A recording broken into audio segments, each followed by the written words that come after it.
They utilised stealth, operating unseen and undetected beneath the waves until they disappeared just as silently as they had patrolled the oceans, never to be heard from again, leaving us to wonder, why did 4 submarines suddenly vanish during the spring months of 1968? With the exception of elite naval special forces such as Britain's SBS or the United States Navy SEALs, submariners are arguably some of the toughest sailors to grace any nation's seaborne forces. Not only is their training more rigorous than that of the surface fleet, they must also face the prospect of being confined to cramped conditions inside a vessel which can stay submerged beneath the waves for months on end. In the early days of submarine warfare, structural and mechanical failures were commonplace, and the fear of plunging headlong into the black depths of the abyss with little hope of escape was ever present. Should anything go wrong, these sailors faced only a single fate: drowning in freezing cold waters whilst being crushed to a pulp under intense pressures, before being imprisoned forevermore in a steel tomb at the bottom of the sea. It would have taken a very particular strength of mind to accept the possibility of such a fate. By the 1960s, however, technology and improvements in submarine design had moved on considerably, and the likelihood of such failures was significantly reduced, allowing vessels to operate almost with impunity. And with this in mind, we have to ask ourselves, why then would a groundbreaking new generation of submarine ever disappear without warning during relative peacetime? And strange as it may seem, not just 1, but 4 submarines did exactly that in 1968, vanishing under highly mysterious circumstances, never to be heard from again. The submarines in question were the Israeli vessel INS Dakar, an experimental French sub known as the Minerve, the Soviet Union's K-129, and the United States Navy's Scorpion. Each loss occurred within a short time frame, and in some cases within just days of one another, and in relatively close proximity, leading many people to believe in later years that something sinister was behind these disappearances. The mystery began in late January with the INS Dakar, the oldest of the 4 ill-fated vessels, which was previously in service with the Royal Navy under the name HMS Totem. Completed in 1943, she was one of 53 T-class submarines built by the British during the Second World War to combat German patrols. In the post-war years, she was retasked to track Soviet submarines and went through an extensive refit in 1951, which saw significant enhancements to her operational capabilities.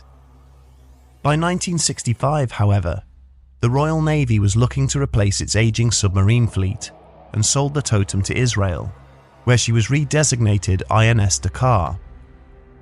Under the command of Major Yaakov Rahanen, INS Dakar set sail from Portsmouth, England on the 9th of January 1968, heading for the port of Haifa in Israel. The plan was for the Dakar to arrive by the 2nd of the following month, but by the 15th of January, it became clear that she was making excellent time. Major Rahanen notified headquarters and requested that he be allowed instead to enter port on the 29th, 3 days earlier than scheduled. This was approved, and throughout the journey, Rahanen continued to send transmissions reporting his vessel's status and position. At some point on or after midnight on the 25th of January, the Dakar was just off the coast of Crete and heading for Cyprus when she reported encountering a storm. Nevertheless, she sent a communication stating the Dakar is in the depths at full strength, a message that would later take on a chilling sense of irony, as from that point onward, any attempts to contact the crew were met with an eerie silence. The British Admiralty, who were tracking the vessel, sent word to the port of Haifa stating that the Dakar's signal was lost, and a call was relayed to several naval units in the Mediterranean, requesting assistance in locating the missing submarine. Ships from Israel, Great Britain, the US, Greece, Turkey and Lebanon joined the search, combing a vast area of water, but ultimately found nothing, except for the Dakar's rear emergency buoy. This was located southeast of the island of Cyprus and was found to have activated its automated distress beacon. Despite this, by the 29th of January, all non-Israeli units had abandoned the search. The Israelis followed suit a week later, when even they concluded that none of the 69-man crew would have survived stranded on the seafloor for so long. 32 years would pass by before the Dakar was finally located, resting on the seabed at a depth of almost 10,000 feet between the islands of Crete and Cyprus. The cause of her sinking has never been determined. And this would have remained nothing more than a little-known maritime mystery, if not for another submarine, which would also disappear without trace just 2 days later, whilst also on patrol in the Mediterranean. Launched in 1961 and designed for low-level reconnaissance in shallow waters, the S-647 Daphne-class Minerve was an experimental cruise missile-carrying vessel, measuring in at just 58 meters. Due to her small size, she was purpose-built for long-range missions and had a phenomenal track record for sailing long distances. By the time she was commissioned in 1964, the French Navy already had it in mind to center her operations in the Mediterranean Sea. By June of 1967, she was stationed in the port of Toulon and outfitted for her first set of operational cruises in that area. Command was handed over to Lieutenant André Fauve on the 26th of January 1968, and him and his crew of 50 enlisted men were ordered to take her out to sea for a routine reconnaissance patrol the following day. The 27th proved to be precarious, however, as rough storms hampered the progress of the Minerve's patrol. Soon after, the order was given to cancel the operation, and Lieutenant Fauve radioed headquarters, advising that he would arrive back in port an hour later. The Minerve travelled at snorkel depth at a steady pace of 12 knots and was only 25 nautical miles away from port when, without warning, she vanished. When French Naval Command learned that the sub had failed to return, the order was given to launch an immediate search, but this had to be delayed until the storm had passed. Once the search got underway, it became frustratingly evident that no trace of the submarine could be found, even with assistance from British and US ships. Despite a thorough search covering a 320-mile radius, nothing was ever seen or heard of the Minerve again. No wreckage, no bodies, nothing. It seemed as if she had simply been plucked from the sea, and unfortunately, that remains the case to this day. Could it have been mere coincidence that two submarines, both manned by experienced and well-trained crews, would disappear within 48 hours of one another, without explanation, especially since both had been heading for their home ports? Even more astonishing is that two more submarine disappearances were to follow within a matter of weeks. At the time of its commission in 1961, the USS Scorpion was one of the latest state-of-the-art vessels, powered by the new S-5W nuclear reactor engine, one of the first of its kind. She was named in honor of an earlier submarine, also called Scorpion, which was also lost under mysterious circumstances in the Pacific Ocean during World War II. Assigned to NATO's European Command Theatre, the Scorpion participated in numerous patrol runs throughout the North Atlantic, the Caribbean, and the US East Coast, and even took part in a secret mission to infiltrate Russian waters and document Soviet missile bases. Her marvellous exploits earned her and her crew many accolades over the next half-decade.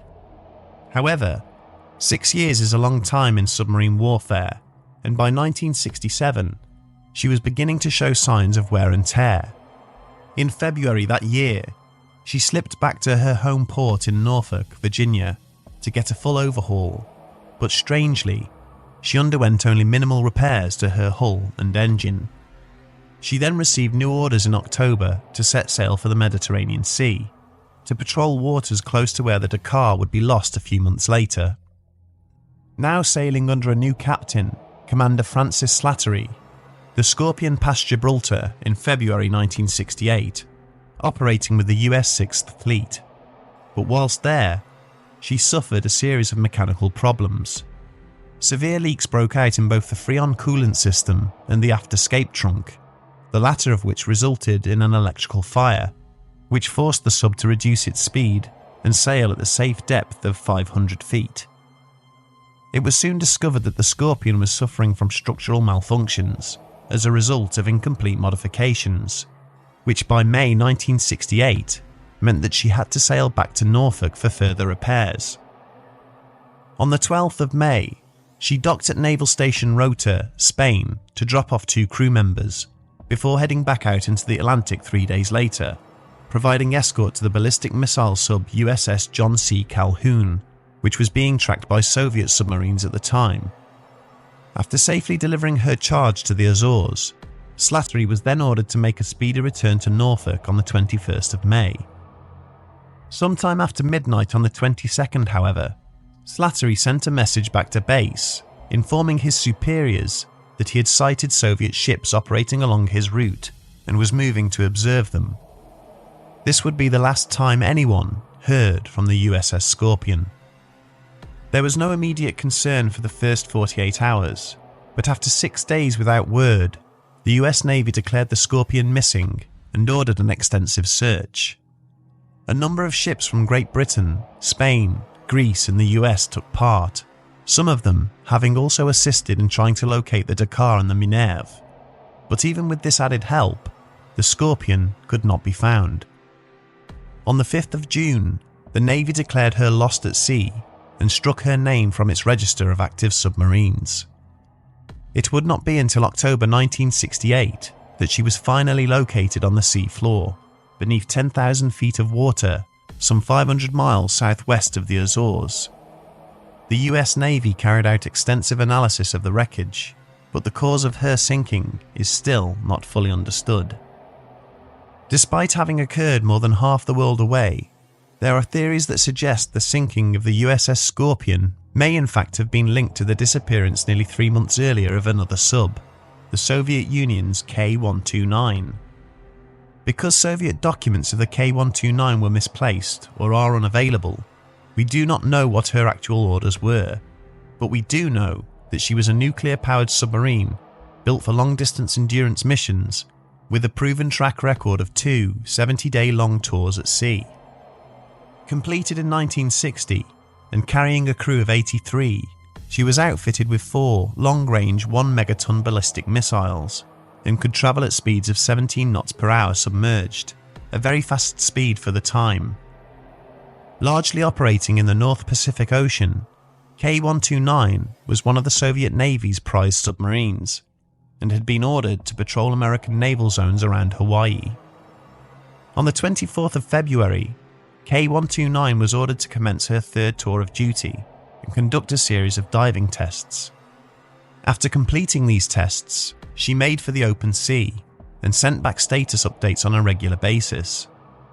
By the 26th of February, however, her routine check-ins had ceased altogether, and the Soviets soon launched a massive search. Despite their attempts at secrecy, it was not long before US naval intelligence soon picked up signs of a large Soviet deployment in the region, prompting them to conduct a search of their own. Using superior sonar equipment, in August 1968, the US Navy located the K-129, approximately 1,500 miles northwest of Hawaii, at a depth of 4,900 feet. Her hull was shattered, and much of the debris was scattered across the ocean floor. A survey of the area also revealed her nuclear reactor had broken apart, and radioactive material had spread over a 20-mile radius. As with the other 3 submarines, the exact cause of the K-129 sinking remains a mystery to this day. Needless to say, such a huge and inexplicable loss of life in such a short space of time was puzzling to many people. The high seas were enjoying a period of relative peacetime.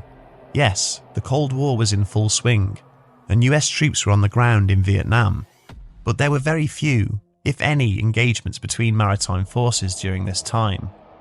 The sinking of not just one, but 4 military-grade vessels, which were never under serious threat of attack, seemed highly unusual and invited some highly unusual theories. The sea is a dark and foreboding place, and for centuries, even millennia, people have held a peculiar fascination and a natural curiosity regarding what lurks beneath the surface. History is littered with stories of giant sea monsters attacking ships and other vessels, as well as eyewitness accounts of USOs, otherwise known as unidentified submerged objects. So it comes as no surprise that these things have been thrown into the mix of possible explanations. However, there is no evidence to suggest that any of these submarines encountered anything like this, so instead, we are left to contemplate more rational theories. It is reasonable to assume that most, if not all of these vessels sank as the result of human error, that either a lapse in judgment, a mechanical or structural failure, or navigational miscalculation caused each submarine to slip below its respective crush depth and then sink to the sea floor. After all, Dakar was well over 20 years old. The Minerve's design was relatively untested.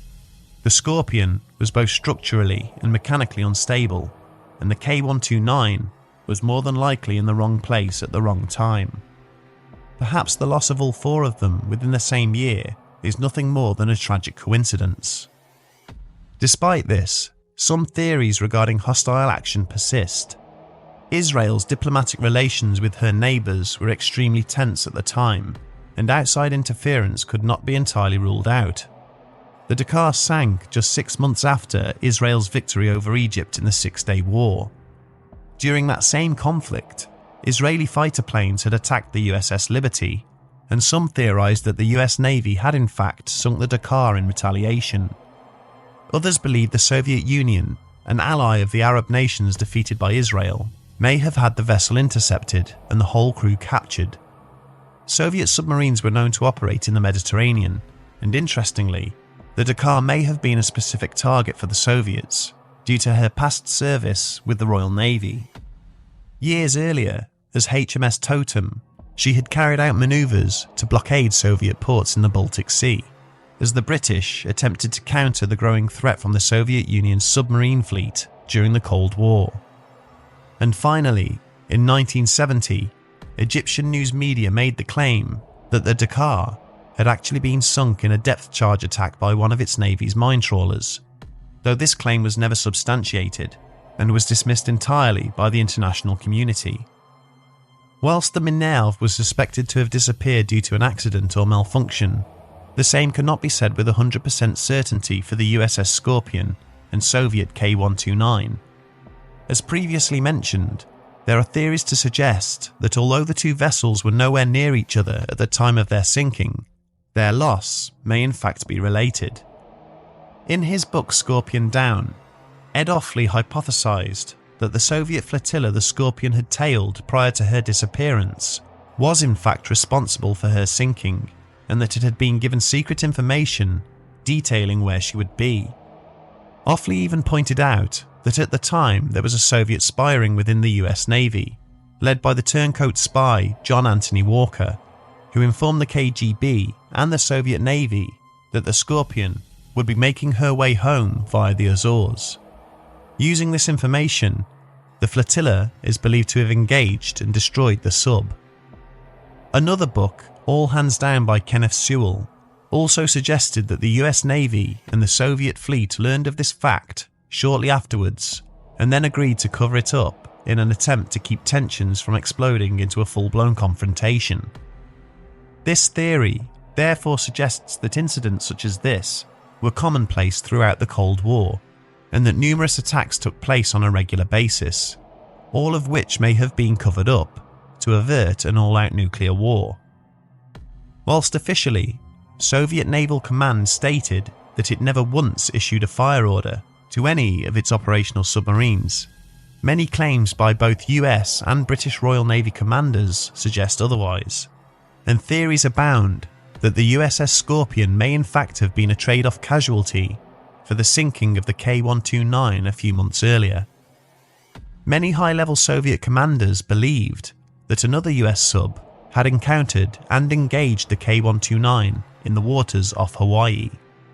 This is not beyond all possibility, for American submarines were known to trail their Soviet counterparts in that area and at dangerously close distances. The theory of an engagement, or even a collision, gained traction when another American sub, the USS Swordfish, sailed into a Japanese port for repairs to a damaged periscope. American commanders were quick to state that the sub had allegedly run into an iceberg in the North Pacific, but Soviet command noted she arrived in Japanese waters just days after the K-129 had been reported missing. Interestingly, the US Navy located the K-129 and in 1975 began a salvaging operation, which was codenamed Project Azorian. We hardly need to point out that the Azores was the Scorpion's last known location. So what are we to make of all this? Did these submarines suffer at the hands of incompetence, either on the high seas or whilst back in port? Were they lost to hostile engagement? Or did they meet some other fate? Sits beyond the realm of our understanding. Unfortunately, there is no precise narrative, no clear indication of exactly what occurred. People will inevitably make up their own minds and believe whatever they want to believe. In the end, the question over why so many experienced young men needlessly lost their lives is as tragic as it is mysterious, especially for the families involved, the families that never received the answers they so desperately needed. So many people were affected by these tragedies, and we can only hope they find solace in the knowledge that their loved ones died in the service of protecting their homelands. May they rest in peace.